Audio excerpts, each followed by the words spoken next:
around here. Have you ever wondered how to plan a renovation? Like maybe you know how to build stuff, you know how to do each task, but how do you fit it all into the overall project? Where do you even start? Well, today's your lucky day, because in today's exciting episode, we are going to go over how to plan a renovation without losing your mind. So I still remember how it felt when I was an apprentice and I got put in charge of a job all of a sudden. I had to think about other trades, I had to think about the order in which all these tasks went in, and like anything overly complicated, the first thing you should do is make a list.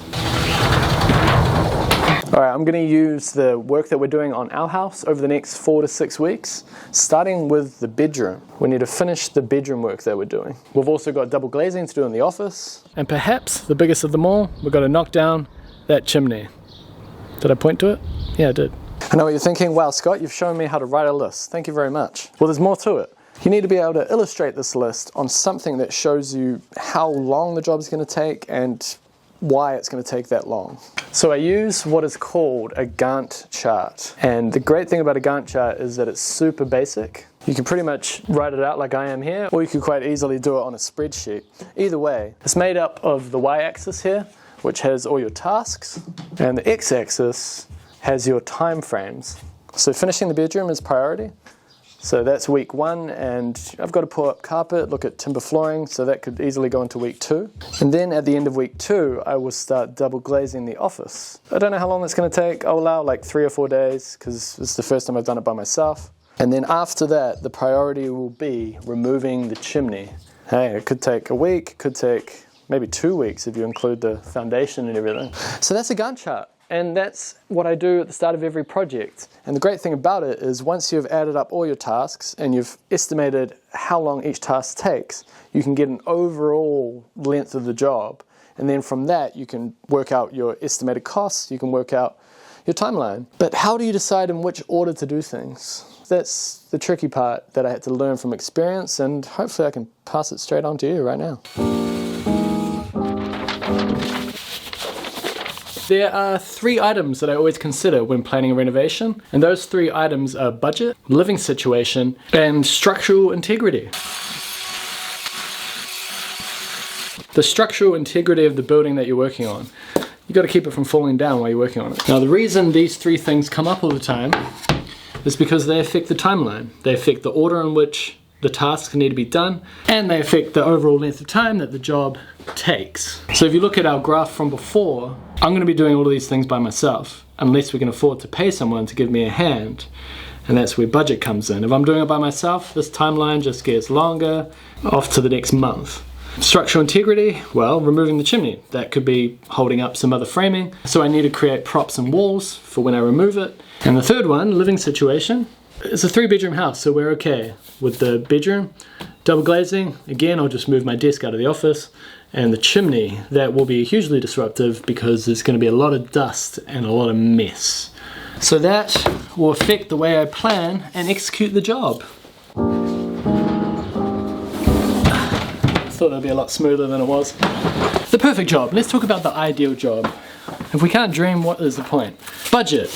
An unlimited budget. Or at least a budget that covers the whole job so you can plan the entire job the most efficiently. Living situation. Empty house. People aren't living in it. You can gut the whole thing, do every task, start to finish, as if it was a new build. Structural integrity. You're always going to be doing something with the structural integrity, but ideally you'd have perfect weather throughout the entire job, like start to finish. But of course, nothing is ever perfect, so I thought we'd look at some of our previous jobs and how we dealt with these 3 things. There's variety on every project, but maybe you can take something from these 3 examples. So the budget. The client had the budget for the whole job. And also with the living situation, the house was empty. The clients were renting a house nearby, and that gave us free reign.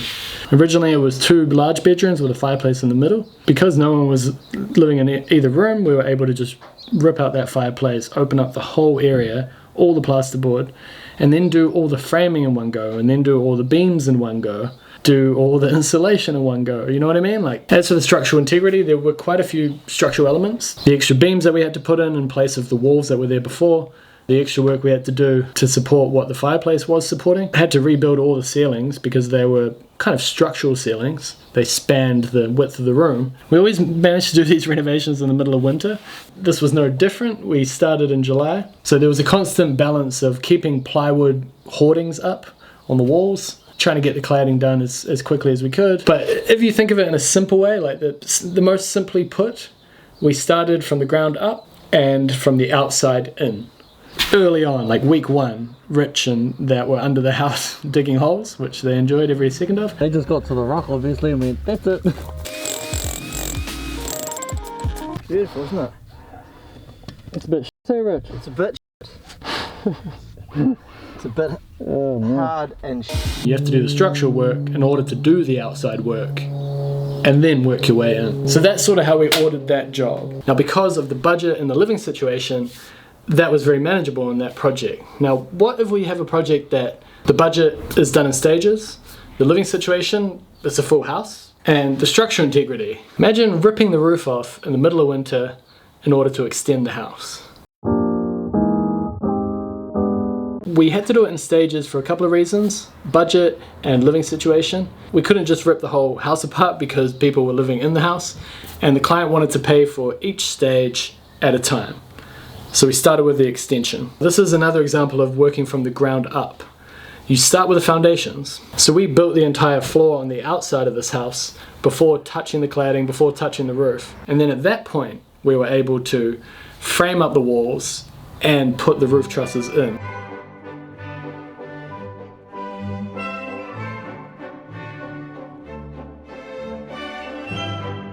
Another day with the top on, but most of the framing is on.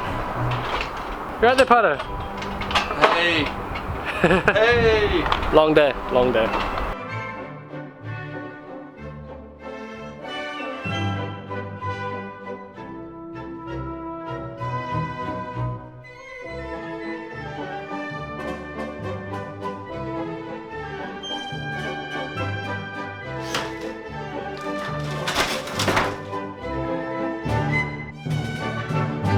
So you can see how the living situation and the structural integrity definitely affected our plans on that job.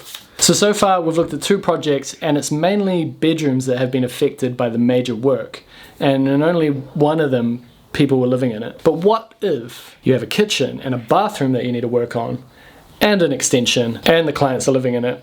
Well, that's exactly what we did on this 1900s villa in Auckland. I really enjoyed this job. The whole thing was a character-filled home, so we had to do it in a way that respected that character, not just turn it into some 2020 style home. So the budget, they planned to do the job from start to finish. Great. Living situation, clients were living in the house and we were removing the kitchen and the bathroom. Not so great. Structural integrity, a lot of changes. Bathroom, kitchen, beams, foundations, and we approached it in a similar way to the last 2. We started with the foundation. Rich and I went there and gutted the balcony, and then we started doing the piles because we couldn't do the extension without putting the big beam in that goes across almost the length of the extension. So the main thing is a beam going from where this cable is, right about here. A beam going from here over to here. And this same point takes the beam that goes across that way as well, and that goes all the way to the corner. That's sort of the general beam situation in here. Now, one thing that was quite disruptive in this job was the kitchen. Because the kitchen was in a very central location, we had to demo it very, very early in the job, and that just extended the amount of time that the client was without a kitchen. What I would recommend if you have to take a kitchen out early is to put in a temporary kitchen. That could just be the day the plumber comes to take out the old one, he just drills a hole in a room nearby and plumbs up a temporary sink, and then you just get like a camping stove or something, electric camping stove. You'd be surprised how handy that is and how thankful you'll be that you did that. In this job, the clients were able to use the bathroom sink as their kitchen sink. We popped in the new double glazing windows, and once all that structural work had been done, then we could take out the internal walls and work on the inside. Now, with all 3 of those jobs, I did one of these. I did the graph. And on the graph, I tried to keep things simple: bathroom renovation, foundations, you know, list the jobs like that. And I'm doing the same thing here on this video, trying to do a simple overview. What I'm hoping to get across is just my basic approach to planning a renovation. If you peel back the onion a little bit more, you can get to lead times and other things that affect when you should do things. If you can't get a hold of any plasterboard, for example, then you're probably going to prioritize other jobs until the plasterboard arrives. So many things affect a timeline, but what you're ultimately aiming for, what like the ideal job would be, is something that resembles a new build. You do all the foundation in one go, you do all the wall framing in one go, you do all the roof trusses in one go.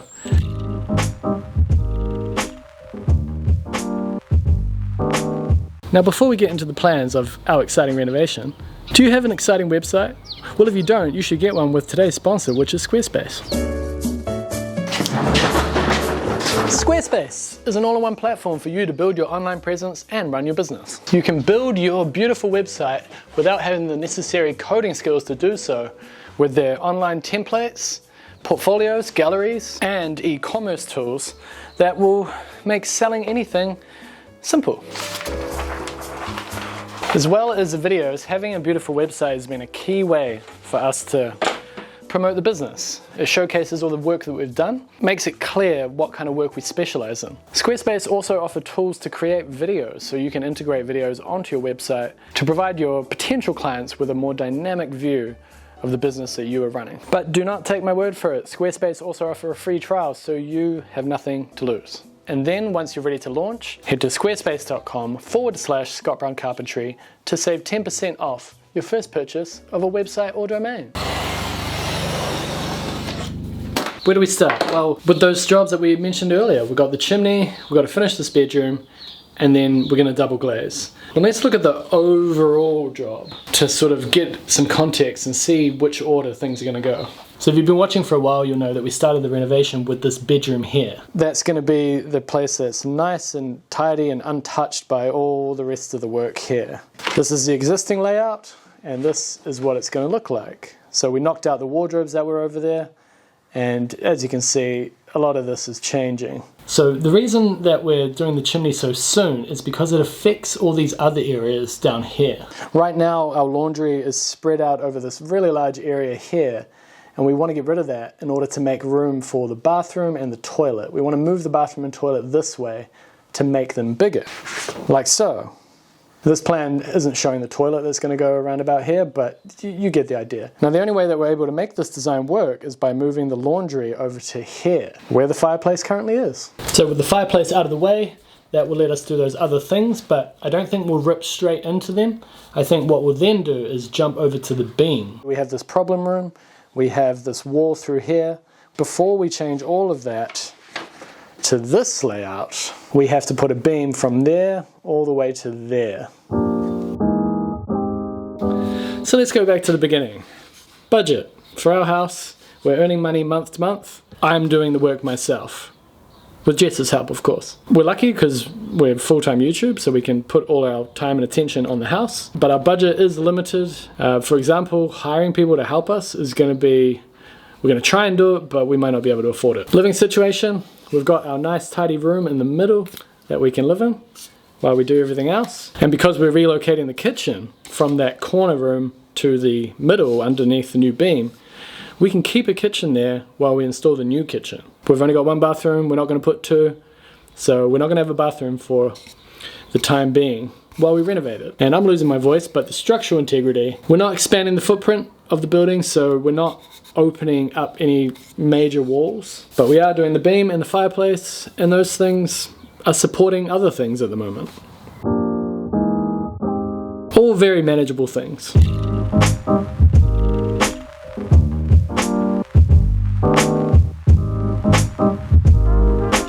So there you go, planning and renovation. I hope those tips helped. If you have experience with this, please, in the comments below, give any tips that you have. That way if someone's come here to learn about planning and renovation, they can learn from you as well. Also, all those jobs that I talked about earlier, I'll chuck the playlists down below. You can watch them from start to finish and see exactly how we renovated those houses. And of course, make sure to subscribe, then you'll be able to see how our renovation plans actually pan out. And I've been talking for too long, I've kind of lost my voice. So I'll chuck the previous episode and the next episode, and I'll see you in the next episode.